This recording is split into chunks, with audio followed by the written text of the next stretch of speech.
मंत्री प्रताप सरनाईक, आमदार सचिन अहिर, त्याचबरोबर आमचे आमदार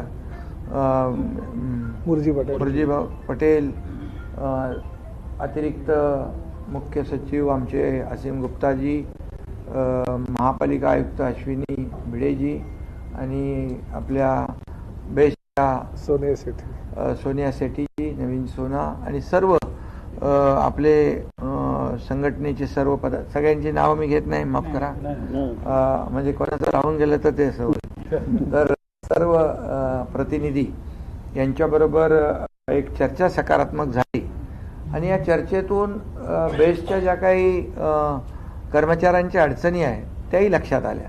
त्याचबरोबर बेस्टचे डेपो जे आहेत त्यांच्यात जी दुरावस्था आहे, त्या ठिकाणी रेस्टरूम असेल, कॅन्टीन असेल, स्टाफ क्वार्टर असेल, या बाबतीत देखील प्रकाश आपण टाकला सगळ्या याच्यावर चर्चेमधून आणि त्यामुळे या सगळ्या गोष्टी ज्या आहेत या बाबी आपल्या समोर आलेल्या आहेत. आमची सरकारची भूमिका, बेस्टची भूमिका, BST सर्व्हिस जी आहे, बेस्ट सर्व्हिस जी आहे, ही बेस्ट म्हणजे चांगल्या उत्तम प्रकारे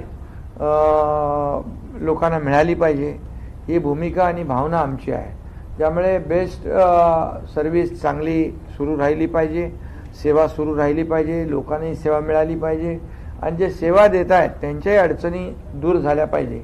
ह्या भूमिकेतून आम्ही यावेळेस निर्णय घेतलेला आहे. मी स्वतः मुख्यमंत्री महोदयांशी देखील काल बोललो, आजही बोललो मगाशी, आणि आम्ही सर्वच शासन म्हणून आम्ही म्हणतो महायुतीचं, आणि म्हणूनच सर्वसामान्य लोक याच्यात प्रवास करतात आणि कर्मचारी देखील आपले सर्वसामान्य सगळे लोक आहेत आणि म्हणूनच आज जी प्रलंबित ग्रॅज्युएटीची रक्कम जी होती ती प्रलंबित ग्रॅज्युएटीची रक्कम या आर्थिक वर्षामध्ये देण्याचा निर्णय झालेला आहे.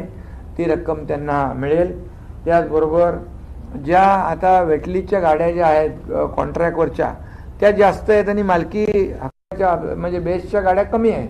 त्याप्रमाणे आपल्या सर्व पदाधिकाऱ्यांची आणि कर्मचाऱ्यांच्या मागणी आहे की बाबा याच्यामध्ये आपल्या बेस्टच्या स्वतःच्या गाड्या असल्या तर आपल्याला जी तोटा आहे तो कमी होईल आणि त्याप्रमाणे 5,000 बसेस इलेक्ट्रिक व्हेकल पुढच्या 3 वर्षामध्ये घेण्याचा देखील निर्णय आपण घेतोय. त्याचे जे काही पर्याय आहेत, आर्थिक स्रोत आहेत, वेगवेगळे पर्याय आहेत. त्याच्यामध्ये केंद्र सरकार देखील याला इलेक्ट्रिक व्हेकलला प्राधान्य देते, राज्य सरकार देखील प्राधान्य देते.